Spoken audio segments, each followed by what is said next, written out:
This channel does not promote any violent, harmful, or illegal activities. All content provided by this channel is meant for an educational purpose only. ভাঙড় জানেন তো আবারও উত্তপ্ত, মানে ভাঙড় সেই ভাঙড়েই রয়েছে। আবারও তৃণমূলের গোষ্ঠীদ্বন্দ্ব, সেই গোষ্ঠীদ্বন্দ্বে উত্তেজনা। ভাঙড় 2 নম্বর পঞ্চায়েত সমিতি কর্মাধ্যক্ষের বাড়িতে হামলার অভিযোগ। আমি পিসিআরকে বলবো বিগ বলে সেই ছবিটা দেখাতে, যে কতটা পরিস্থিতি উত্তপ্ত হয়ে ওঠে, কিভাবে দাপাদাপি লাঠালাঠি চললো সেখানে। দেখুন কিভাবে মারধর করা হচ্ছে। এটা কিন্তু একই দল, মানে এখানে শাসক ভার্সেস বিরোধী কিন্তু নয়, এখানে একেবারে শাসক ভার্সেস শাসক, দুটি গোষ্ঠীর মধ্যে এই ধরনের লড়াই। রাজ্যের বিভিন্ন প্রান্তে তৃণমূলের গোষ্ঠীদ্বন্দ্বের অভিযোগ। এরপর আমরা দেখছি ভাঙড়ে রীতিমতো হাতাহাতি। ভাঙড়ে এতদিন আমরা কথার লড়াই দেখেছিলাম, এক এক ঘনিষ্ঠ এক এক নেতার অনুগামীদের মধ্যে কথার লড়াই দেখেছিলাম, কিন্তু এবার হাতাহাতির পর্যায়ে পৌঁছে গিয়েছে। আপনারা যে ছবি দেখতে পাচ্ছেন, ভাঙড় 2 নম্বর পঞ্চায়েত সমিতির কর্মাধ্যক্ষের বাড়িতে হামলা চালানো হয়েছে বলে এরকমই অভিযোগ। জেলা সভাপতি বাড়ি যাওয়ার কারণে হামলার অভিযোগ। শওকত অনুগামীদের বিরুদ্ধে অভিযোগ উঠছে। ফেসবুকে হামলার কথা পোস্ট করে আরাবুল পুত্র হাকিমুল সহ কাইজার অনুগামীদের এই অভিযোগ।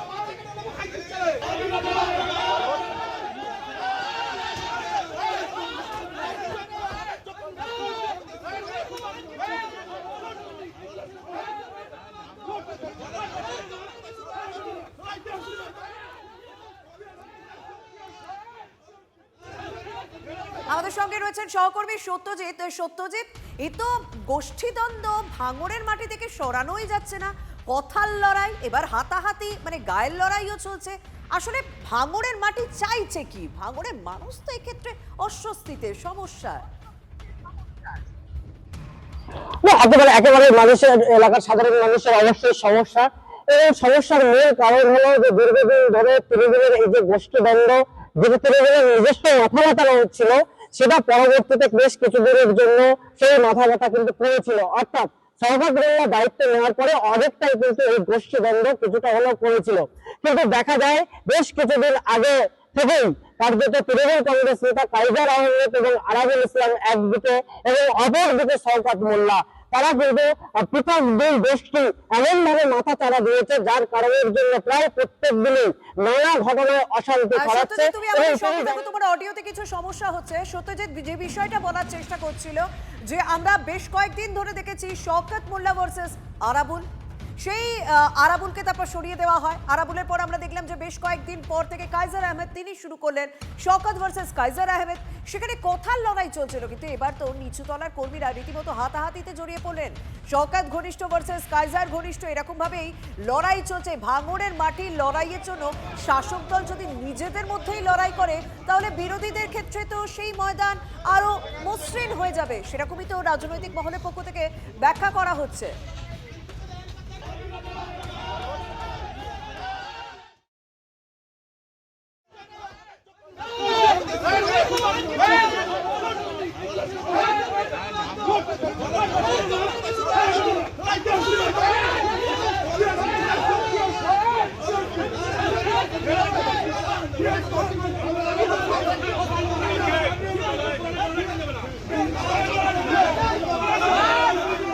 ঐক্যবদ্ধভাবে ছিলাম, কিন্তু যারা গদ্দার তারা অদূত মোল্লাকে বাড়ি এসে দেখতে এসেছিল, যে কোনো রকম কেউ মিথ্যাচার অপপ্রচার করেছিল, যে চক্রান্ত করেছিল, এবং অদূতদার সাথে এই গদ্দারদের সম্পর্ক আছে। আমরা দল চিহ্নিত করেছি এবং উদ্যন্ত নেতৃত্ব যারা আছে দল, অভিষেক বন্দ্যোপাধ্যায়, মমতা বন্দ্যোপাধ্যায় করজোড়ে আবেদন করবে এই হাকিমুল, আরাবুল, প্রদীপ, অদূত সহ অবিলম্বে দল থেকে যদি বহিষ্কার হয়, আমরা কঠিনতম কঠিন আন্দোলনের ডাক দেবো।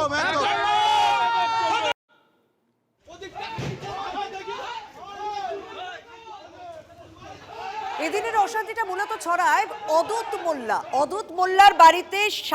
শওকত বিরোধী যারা, তাদের যাওয়াকে কেন্দ্র করে রীতিমতো পরিস্থিতি উত্তপ্ত হয়ে ওঠে।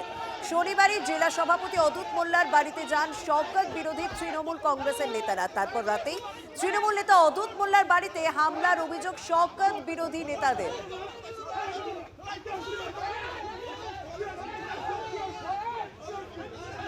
আরাবুল বনাম কাইজার বনাম শওকত মোল্লা, সেই ঘনিষ্ঠদের মধ্যে লড়াই। এবং আরাবুল পুত্র তিনি নিজেই ভিডিও পোস্ট করে এই অভিযোগ করেছেন যে শওকত মোল্লার অনুগামীরা কিভাবে হামলা চালাচ্ছে, কিভাবে গাজোয়ারি করছে, সেই অভিযোগ আরাবুল পুত্রই করেছেন সোশ্যাল মিডিয়ায় এই ছবি পোস্ট করে, ভিডিও পোস্ট করে। আমার সঙ্গে রয়েছেন সহকর্মী সত্যজিৎ, তাহলে কি এখানে ঠিক করে দেওয়া হবে, মানে কে কার বাড়িতে যাবে, কে কার সঙ্গে কথা বলবে, এটা কি ঠিক করে দেওয়া হচ্ছে? মানে শাসক দলের মধ্যে লড়াইটা তাহলে হয় কি করে? মানে অদূত মোল্লা তার বাড়িতে, শওকত, বিরোধী যে সমস্ত তৃণমূল কংগ্রেস নেতারা গেছেন, তাদের যাওয়াকে কেন্দ্র করে এরকম অশান্তি? একেবারে একেবারে যাওয়াকে কেন্দ্র করেই অশান্তি, এবং কোনো একটি জায়গায় হয়তো এই মেসেজটাই যে যেখানে শওকত মোল্লা দায়িত্বে থাকবেন সেখানে অন্য কোনো গোষ্ঠী তিনি রাখবেন না। হয়তো তিনি এই মেসেজটাই দেওয়ার জন্যই তার অনুগামীরা অদূত মোল্লার বাড়িতে হামলা চালিয়েছেন। শুধুমাত্র এই অদূত মোল্লা নয়, পাশাপাশি হাকিমুল ইসলাম, তার উপরে হামলার অভিযোগ করছেন হাকিমুল ইসলাম, তার গাড়ির উপরে ইট ছুঁড়ে মারার অভিযোগ করছে। পাশাপাশি যে প্রদীপ মণ্ডলের নাম উঠে আসছে, সেই প্রদীপ মণ্ডলের কথা উঠেও আসছে যে তার উপরেও হামলা হতে পারে। ফলে বলা যেতে পারে কোনো একটি জায়গায় তৃণমূলের এই গোষ্ঠীদ্বন্দ্ব, এবং সেখান থেকে পরিষ্কার একটা স্পষ্ট বার্তা যে শওকত মোল্লা যেখানে দায়িত্বে আছে সেখানে অন্য কোনো গোষ্ঠী থাকবে না। তারা যদি অন্য কোনো গোষ্ঠীর দিকে যায় তাহলে সেক্ষেত্রে তার বিরুদ্ধে কড়া পদক্ষেপ ছবি ধরা পড়বে। তাহলে বারবার এই ধরনের গাজোয়ারি, বারবার এই ধরনের হামলার ছবি ধরা পড়বে, সেটাই হয়তো কোথাও বলা হচ্ছে। শীতের দিনে উত্তপ্ত ভোটমুখী ভাঙন, আরাবুল কায়সার বনাম শওকত গোষ্ঠীর লড়াইয়ের তুলকালা। আরাবুল পুত্র হাকিমুলের গাড়িতে হামলা, দুপক্ষের মধ্যে ব্যাপক ধাক্কাধাক্কি, মারামারি। ভাঙড় 2 নম্বর পঞ্চায়েত সমিতির কর্মাধ্যক্ষের বাড়িতে হামলার ঘটনার পরই রণক্ষেত্র এলাকা। আক্রান্ত নেতার বাড়ির সামনে নতুন করে উত্তেজনা। হাকিমুল এবং কায়সার অনুগামীদের উপর চড়াও শওকত অনুগামীরা।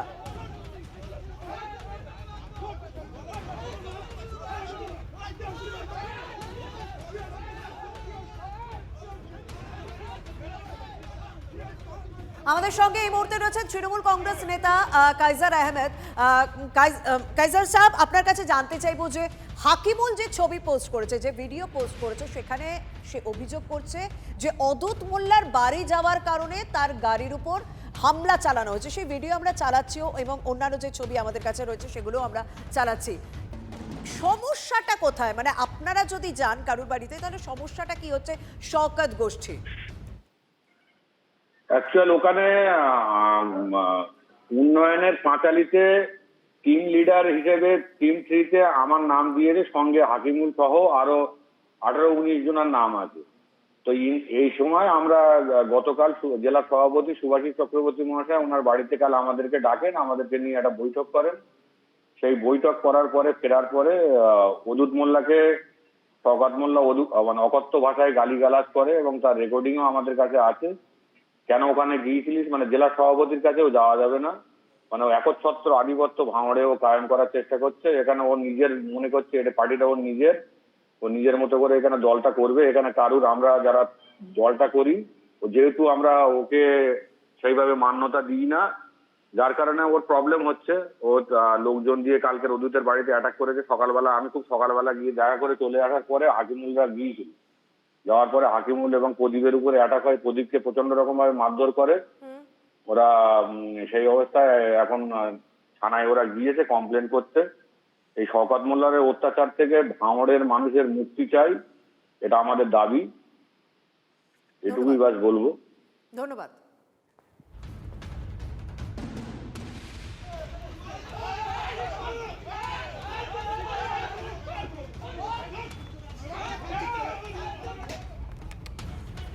আমরা কায়সার আহমেদের রিঅ্যাকশন নিলাম, এবং তিনি বলছেন যে সেখানে শওকত মোল্লা নিজের মতন করে সবকিছু সাজানোর চেষ্টা করছেন, নিজেই তৃণমূল কংগ্রেসটাকে চালাচ্ছেন, অন্য কাউকে সেখানে জায়গা দেওয়া হচ্ছে না।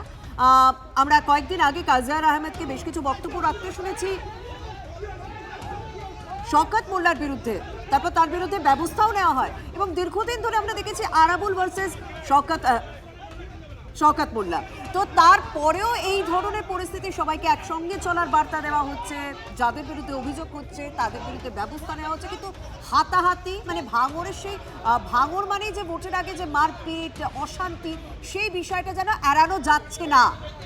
আমার সঙ্গে রয়েছেন সহকর্মী সত্যজিৎ। তাহলে কোনো আপডেট, কোনো এই মুহূর্তে কোনো ব্যবস্থা নেই, মানে শওকত মোল্লার গোষ্ঠীর পক্ষ থেকে কোনো ব্যবস্থা নেওয়া হচ্ছে, কোনো পুলিশে অভিযোগ দায়ের হয়েছে?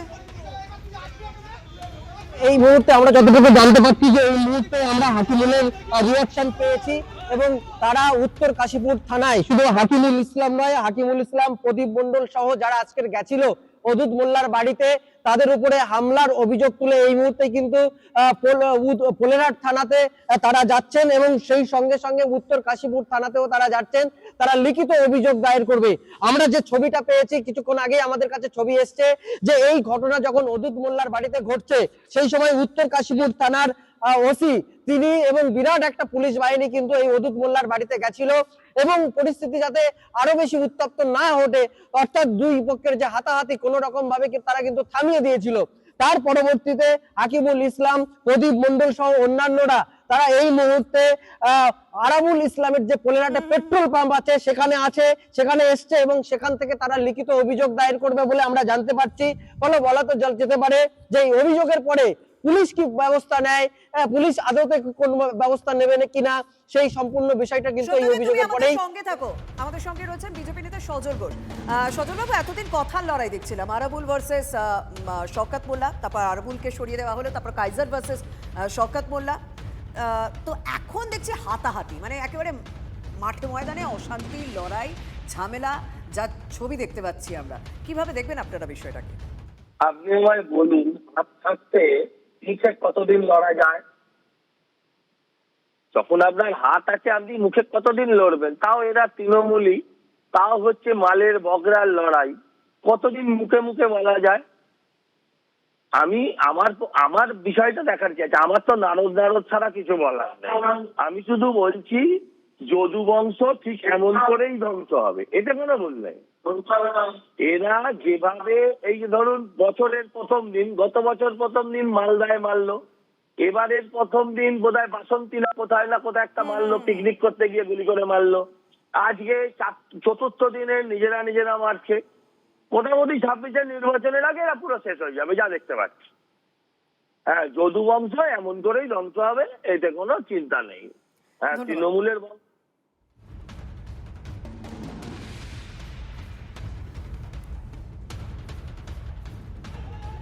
কোন্দল মিটবে কি তাহলে ভাঙড়ের রাজনীতিতে? ভোটের আগে কি কোন্দল মিটবে? কারণ ভোটের আগে আমরা দেখছি যে দলীয় নেতৃত্বের পক্ষ থেকে গোটা রাজ্যে একসঙ্গে চলার বার্তা দেওয়া হচ্ছে, কিন্তু এই ভাঙড়ে যেন অশান্তি মিটছেই না। বীরভূমেও আমরা বেশ কয়েকবার দেখেছি সেখানে গোষ্ঠীদ্বন্দ্ব লেগেই রয়েছে, কিন্তু ভাঙড়েও সেই কথার লড়াই থেকে হাতাহাতি পৌঁছে গিয়েছে। কয়েকদিন আগেই কাইজার আহমেদ অভিযোগ করেছিলেন তাকে লক্ষ্য করে হুমকি দেওয়া হচ্ছে, তাকে লক্ষ্য করে গালিগালাজ দেওয়া হচ্ছে এবং যারা দিচ্ছে তার তৃণমূল কংগ্রেসের নেতা কর্মীরাই দিচ্ছেন, যদিও তারও অভিযোগ শওকত ঘনিষ্ঠদের বিরুদ্ধে। আজ যে ভিডিও আমরা আপনাদের সামনে দেখাচ্ছি সেরকমই একটা ভিডিও পোস্ট করেছেন হাকিমুল মোল্লা, আরাবুলের ছেলে হাকিমুল। সেই ভিডিও পোস্ট করে তিনি বলছেন যে শওকত ঘনিষ্ঠরাই তার উপর হামলা করেছে, কি না তাদের দোষ ছিল, তারা অদূত মোল্লা জেলা সভাপতি তাকে দেখতে গিয়েছিলেন, তার বাড়িতে গিয়েছিলেন।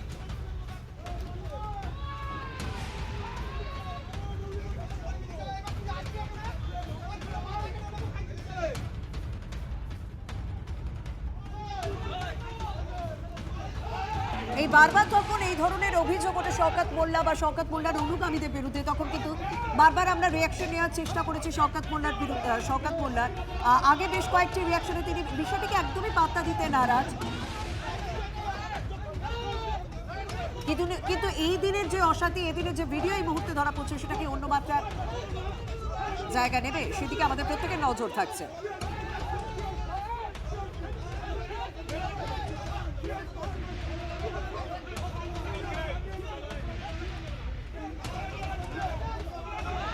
ক্যানিং পূর্বের বিধায়ক শওকত মোল্লা তিনিই ভাঙড়ের একেবারে দায়িত্বে রয়েছেন এবং প্রথম থেকে আরাবুল ইসলামের সঙ্গে তার একটা সম্পর্কের অবনতি দেখা গিয়েছিল, তারপর সেখানে হাত মেলান কাইজার আহমেদ এবং আরাবুল ইসলাম। তারা কি এই মুহূর্তে হাত মিলিয়ে শওকতের বিরুদ্ধে কোনো রকম বিষয় করার চেষ্টা করছে, সেই বিষয়টাও কিন্তু ইতিমধ্যে উঠতে শুরু করে দিয়েছে।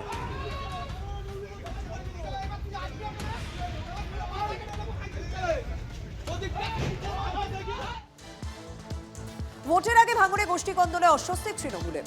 শুক্রবার বারুইপুরের সভা থেকে ভাঙড় জয়ের ডাক দিয়েছেন এই অভিষেক বন্দ্যোপাধ্যায়।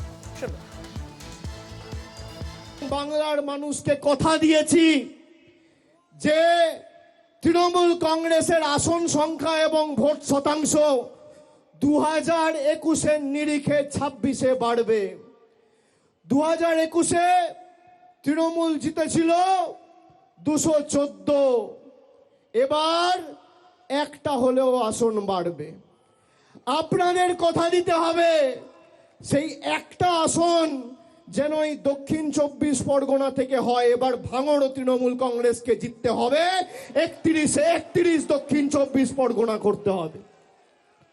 তার জন্য আমাদের যত পরিশ্রম করার করতে হবে, মানুষকে সাথে নিয়ে সংঘবদ্ধভাবে লড়তে হবে। আপনারা যেখানে বলবেন অভিষেক বন্দ্যোপাধ্যায় যাবে, যে বুথে ঢুকতে বলবেন ঢুকবে, যে পাড়ায় সভা সমিতি করতে বলবেন করবে, কিন্তু একটা বুথেও বিজেপিকে গণতান্ত্রিকভাবে মাথাচাড়া দেওয়ার সুযোগ করা যাবে না।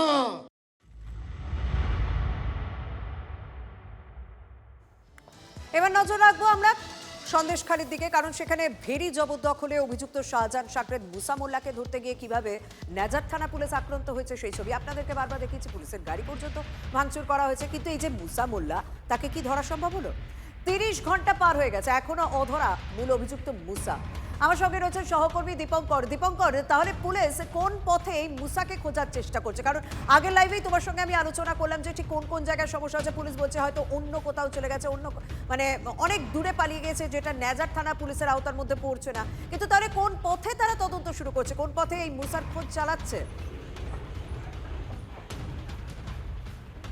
দেখো, তুমি জানো যে সন্দেশখালী দ্বীপ এলাকা, সেই জায়গা থেকে নেজার থেকে কোনো দ্বীপে গিয়ে লুকিয়ে আশ্রয় নিয়েছে, নাকি ওখান থেকে বেরিয়ে মিনাকা হয়ে বাইরে কোথাও চলে গেছে, এই গোটা জায়গাটাই কিন্তু পুলিশের জিজ্ঞাসাবাদ করা হচ্ছে। তাদের কাছ থেকে মুসা মোল্লার রিলেটিভে কোথায় থাকে, তার কোনো বাড়িতে যেতে পারে, এই সমস্ত বিষয় খতিয়ে দেখা হচ্ছে। যে ঘটনা ঘটেছিল, মুসা মোল্লা তিনি জোর করে ভেড়ি দখল করছিলেন, আদালতের নির্দেশ মানছিলেন না, তার পরিপ্রেক্ষিতে ভেড়ি দখল করছিলেন, আদালতের নির্দেশ মানছিলেন না, তার পরিপ্রেক্ষিতে তার বিরুদ্ধে আইন হয়, পুলিশ ডাকে বারবার, তিনি আসেননি। তারপর যখন তাকে ধরতে যাওয়া হয়, তখন সেই পুলিশের ওপরেই মুসা মোল্লার লোকজন, অনুগামীরা, তারা ধাক্কাধাক্কি করেন, মারধর করেন। যেমনটা শাহজাহানের ক্ষেত্রে ঘটেছিল, ইডি আধিকারিকরা যখন শাহজাহানকে ধরতে গেছিল, সেই একই ঘটনা ঘটেছিল। ফলে পুলিশের ওপরে আঘাত এসছে। পুলিশ এই ঘটনার পর ঘটনাস্থল থেকে যারা অভিযুক্ত, তাদের মধ্যে প্রায় 9 জনকে গ্রেপ্তার করেছে, তাদের জিজ্ঞাসাবাদ করেছে। ওই এলাকার বাইরামারি 2 সেখানকার পঞ্চায়েত প্রধান, উপপ্রধান, তাদেরকে জিজ্ঞাসাবাদ করেছে। সব মিলিয়ে মুসা মোল্লা কোথায় আছে সেটা জানার চেষ্টা করছে, এবং পুলিশের কাছেও একটা চ্যালেঞ্জ, যত দ্রুত সম্ভব মুসা মোল্লাকে গ্রেপ্তার করতে হবে, সেই চেষ্টা পুলিশের তরফে রয়েছে, এমনটাই কিন্তু জানা যাচ্ছে। শর্মিষ্ঠা, ধন্যবাদ। তৃণমূল কর্মী মুসা মোল্লার বাড়িতে যেতেই পুলিশের উপর হামলার ঘটনা আপনাদেরকে দেখিয়েছিলাম, এবং তখনই 9 জনকে গ্রেপ্তার করা হয়েছিল, কিন্তু অধরা এই শেখ শাহজাহান ঘনিষ্ঠ মুসা মোল্লা।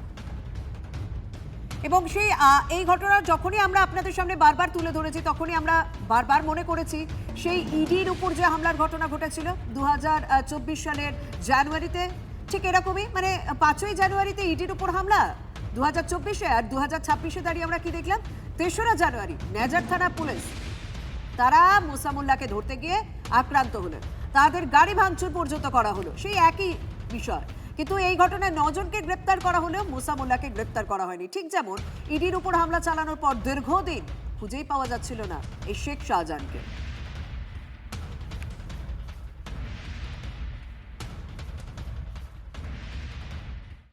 যে পুলিশ নির্লজ্জভাবে শিক্ষককে মারে, যে পুলিশ মহিলাদের চুলের মুঠি ধরে গাড়িতে তোলে, যে পুলিশ সাধুকে মারে, সেই পুলিশ যখন লুঙ্গি বাহিনীর কাছে লাথি খায়, they are paid by their own coin. যারা মারলো তারা সব তৃণমূলী, তারা সব শাহজাহানের আত্মীয়। শাহজাহানের জন্য মমতা বন্দ্যোপাধ্যায় একদম বিধানসভায় লড়াই করে, আপনাদের চ্যানেলে বসে লড়াই করেন মমতা বন্দ্যোপাধ্যায়। এই শাহজাহানের লোকেরাই আজকে পুলিশ মন্ত্রী মমতা বন্দ্যোপাধ্যায়ের পুলিশকে মারল। পুলিশ নীরব, ওই 4-5টাকে লোক দেখানো ধরবে, 2-3 দিনের মধ্যে বেল হয়ে যাবে। এই ঘটনা যদি উত্তরপ্রদেশে হতো, তারপর পুলিশ আর একটা রিল করে দেখাতো তাদের কি অবস্থা করা হয়েছে। ফলে আইনকে নিয়ে কেউ আর ছেলে খেলা করার এই সুযোগ পেত না। কোথাও কোনো দুর্ভাগ্যজনক অনুভবপ্রত ঘটনা ঘটলে তো সবসময় সেখানে তার রাজনৈতিক আঙ্গিক খোঁজা বা প্রতিক্রিয়া দেয়া, গোটা বিষয়টা পুলিশ দেখছে। আচমকা কোথাও কেউ বা কারা কোনো উত্তেজনা তৈরি করার চেষ্টা করেছে, যেটা ভালো নয়, সেটা কখনোই ভালো নয়। পুলিশ প্রশাসন দেখছি সেখানে